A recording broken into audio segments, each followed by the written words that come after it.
Hey, what's going on? A little astrology update, especially on this Sun Uranus that just met. Wacky little Uranus, the sun, it illuminates things. So, this is definitely dealing with all the Taurus things, our physical possessions, our relationships, our money, project situations. And so, even if it doesn't feel like it's some type of static disruption on the outside, it's definitely, you know, seeing things in a different lens and meant to be a different creative approach to life. Definitely a good time to not be too stubborn in our ways of approaching things.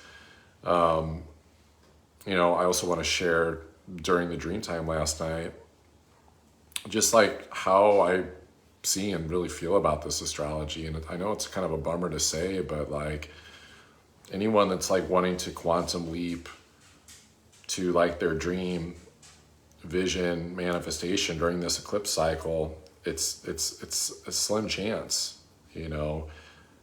We're in the eclipse cycle of where we had a solar eclipse in Aries that was on Chiron. Like the gears are going to be slipping. We're going to slip and trip and fall over our own egos. That Aries is the earliest sign there is. And so we're really doing deep healing around ancestral wounding. We're going back and looking at, even our early formative years of those first, you could say 7 years of your life, or even into your teenage years where you were forming your identity.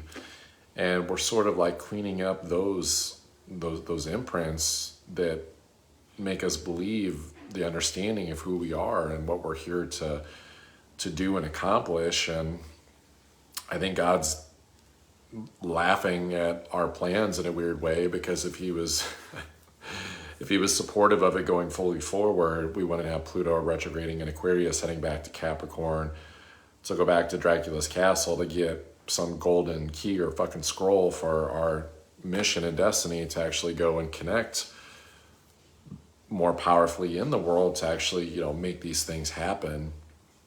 So I think it's a beautiful time, as long as we're slowing down, we're taking stock and reminding ourselves, like, that's why, like, Pluto's is very,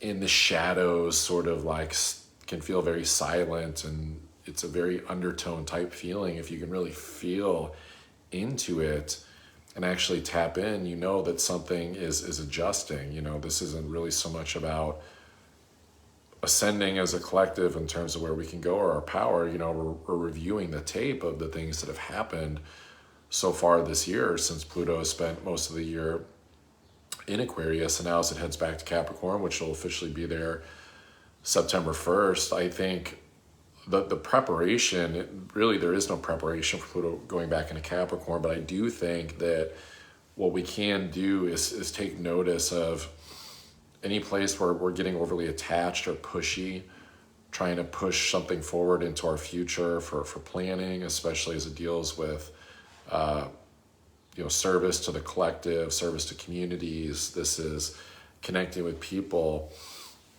There's a certain level of respect, I think, that we have to give Pluto in what it teaches us, because Pluto is a teacher. It's just it's the Severus Snape of the zodiac. It's the dark arts, and it looks like the bad guy on the surface, but it's actually the fucking planet that's like there to save the day, to keep us in tune, literally acoustically, like with our sensory perceptions of like what is really going on whenever Uranus. So take a look at the outer planets, right? The spiritual outer planets that you have to see with the telescope.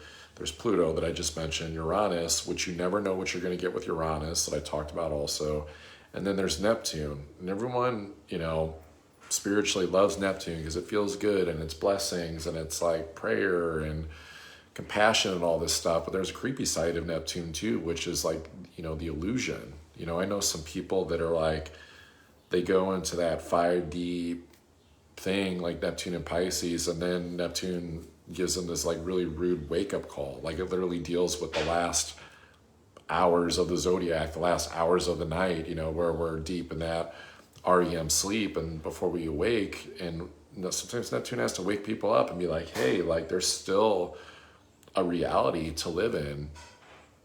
And I think once we get Pluto back in Capricorn in September, and we have Neptune at the end of Pisces, and they make a very sacred sextile, that is an activation of spiritual destiny at best, but it could also be it being too easy to bait people into a trap of their own subconscious, demise, if you will, of like someone doesn't know what else to believe in, and so then they start still believing in the media stuff, or they like believe in like a religion that's not really built to go forward, especially when Neptune and Saturn meet in Aries here this next couple of years, right? So I think the best way to use this astrology, though, is to understand that, like, yeah, we take steps forward, but like there's going to be slip ups. It's not going to go the way that you think it's going to go. Like there's just no way. And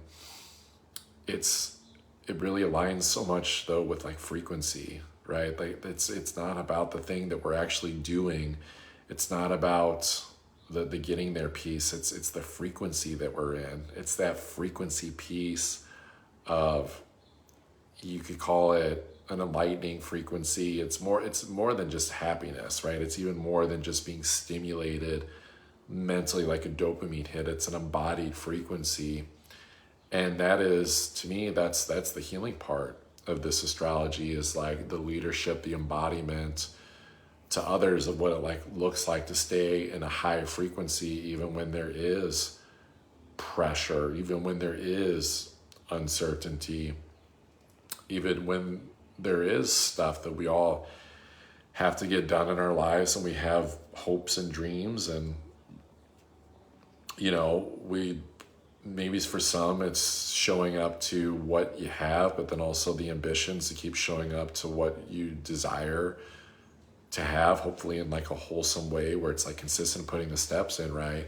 But it's like there's no energy left. There's no energy left in our bodies if we're not keeping our frequency up. The mind can only take us so far, especially with Neptune at the end of Pisces and Jupiter that's going to be in Gemini by the end of this month. I think that can be a mental boost, but only for people that understand like you're only as good as the positivity of your outlook on life, especially at like a bigger, macro view of especially looking at your own world, your own reality, and like fuck what someone else's world looks like, right? Like you'll figure out how your world fits together with theirs, especially if you just have that positive lens of things. And so as Jupiter's rounding out its time in Taurus, and it's been here for a year, I hope that everyone got the Santa Claus effect that Jupiter brings at the end of a sign, where you actually like get the gifts of the rewards for hanging with Jupiter and hanging with like what can be overwhelming, and just like, wow, this is a lot, right? And so even though it may still seem like it's a lot because it's still Jupiter at the end of Taurus, we still have to find a way to consistently like keep showing up, keep progressing. Uranus is there, especially on the sun. It's like try different approaches to things, like things just feel emotionally better with this astrology when we take the steps, we flow with it, and it's not like the same thing that we do all the time. And it's almost like that is the thing that breaks up the subconscious monotony of like wanting something fulfilling in life or wanting the dream vision, and it's not showing up, and it can't show up because of the eclipse cycle that we're in. And it's like you get the beauty and the blessings in an embodied harmonious way by actually just like being at a very basic level, just like grateful that you have the tools in front of you to just even show up and even just like do the damn thing, and do it like with a happy embodied frequency. And because of you just watch Child for long enough, that actually knows how to embody positivity, joy, frequency. Like they're not about routine things or trying to create the perfect harmony or balance of things. It's way more about just going with the flow of things and the next thing. And yeah, there's boundaries, but that's what Pluto has been teaching us all. First it was boundaries with our work and how to show up publicly, and actually being in true deep spiritual integrity with our goals. And now with Aquarius, it's been the things with people and society, and just kind of like how we all connect with the world and not shun it, and actually build bridges that actually have depth to it, even though that may be scary for some people, especially what happened to the psychology people these last few years of like trying to make people fear your own brother and sister, for better lack of words, like because you thought they were like a living, breathing death machine that was going to get you sick. So to round this out, I would, and I'm going to do the same thing. It's like Neptune at the end of Pisces. I would start using this for some very intentional dreaming, just because of the fact that there's some really interesting frequencies happening, I think, right now. This is in the astrology. Some of it's been the solar flares, but it's like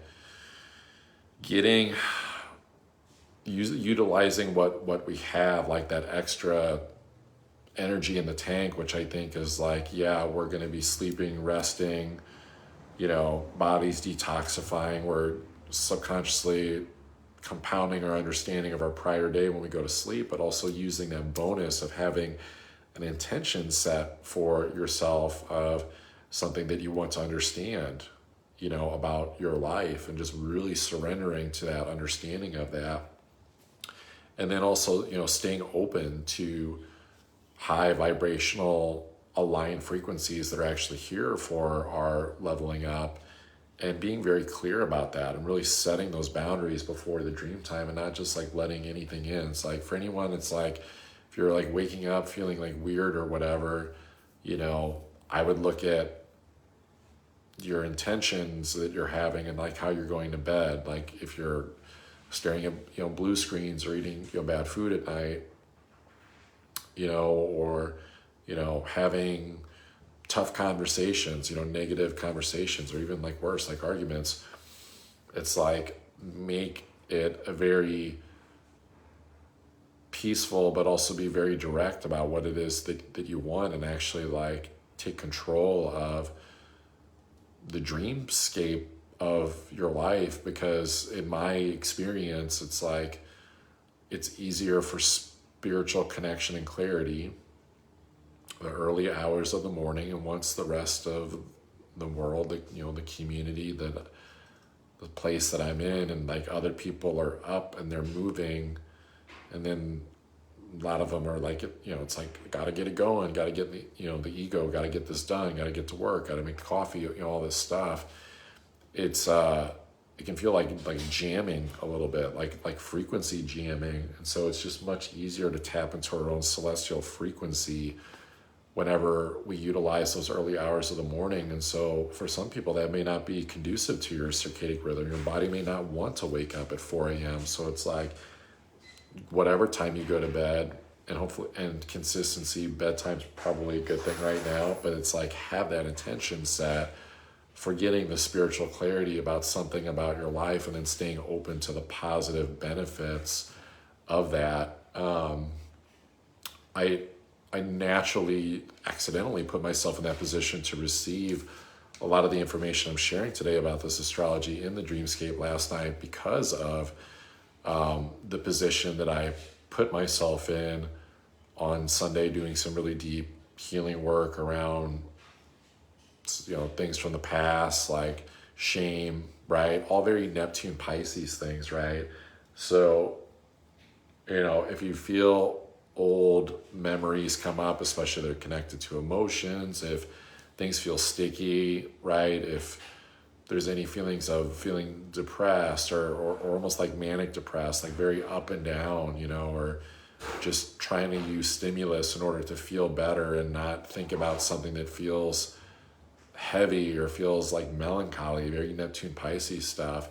It's like, just address that stuff head on to make space in your subconscious. That way that intention before bed can actually come to pass. And so my hope for everyone, is that you can get that clarity. You can utilize what you have of the subconscious to like go and fetch the information that you need. And then it just becomes a matter of applying that shit, in your life. And that the way I was taught with dreams or awarenesses and sleep, it's always best to deal with it the next day, to apply with, if you have a dream, apply it to the next day, the dream symbolism of it.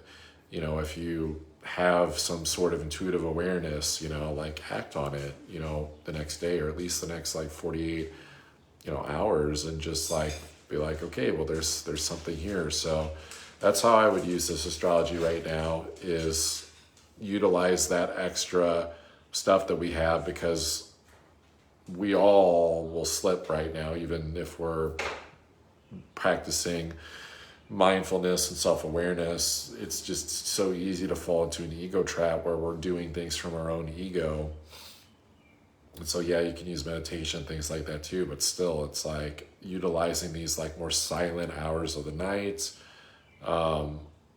knowing that like the path ahead, the steps ahead, even if it's not getting you exactly again to that perfect dream or understanding, it's like, maybe that's a good thing. Maybe it's a good thing that we're not like getting to that perfect place, because we don't actually have all the tools yet till Pluto goes back into Capricorn, makes that sextile to Neptune and Pisces, to actually understand like all the gear, all the tools to like actually go to get God's marching orders to go into that space. And so right now, I hate to call it practice, because it's not that. Like there's a reality to like what it is that we're doing and we're creating, and we're, our jobs, our businesses, our families, like our health, all these different things, right? But spiritually, I think it's like getting in line with God's marching orders, of like sort of practicing what it's like to march to the beat of your own drum now, even if it doesn't like manifest and look the perfect egoic way that we want it to. That way, like, you're the person in the marching band, like when this astrology starts to round out towards the end of the year, that you're doing somersaults around most people, not as a competition, but in a way of like the embodiment of a spiritual frequency, to show others like what it actually really means to be spiritual, right? That it's not, you do this thing or you do that thing, or you dress this way or you believe in this thing. And it's like, it's not just like a novelty. It's like, the person you don't even think is spiritual, but they are, because you can feel their vibe, their frequency, the embodiment of love. So I think it's like playing more around with that Neptune Pisces aspect of that love compassion element, than get away from escapism, drugs, like staying up too late, watching movies, just like being really careful about those subconscious patterns, especially to deal with not wanting to deal with something, escaping. And because it can lead to bad habits that turn into addictions and vices and that. And see that even if life's not showing up in that perfect way in the moment, that like it's okay. Like it's just God's figuring out the ingredients, and he knows what to do. He's just going to give it to you at the right time. So it's like some of it is a little bit about positioning, but it's more positioning and frequency. And it doesn't mean just because something's not working out the way we thought it should, that's a reason to like pull the plug on our life and be like, fuck it, and just like plop on the couch or something. It's like, keep your vibe up, keep your frequency up, and keep staying open to ways that spirit can introduce, shifts and pivots that we can make moment to moment, to keep the frequency up and learn some really, really deep, amazing spiritual lessons during this time. So if you want more clarity than that on more of a personal, private level, I will post the links to booking astrology readings with me below. If you want a natal chart reading, you just want to get to know thyself, that's what that's for. And then I do deep dive astrology readings that explains more how this current astrology impacts you and how it can be used as a guide for any area of life to help lead you forward. All right, love you all. Good luck out there. Stay spiritually clean. It doesn't mean religiously. It means following your intuition and your guides of what you know is good for you and what's not. You know.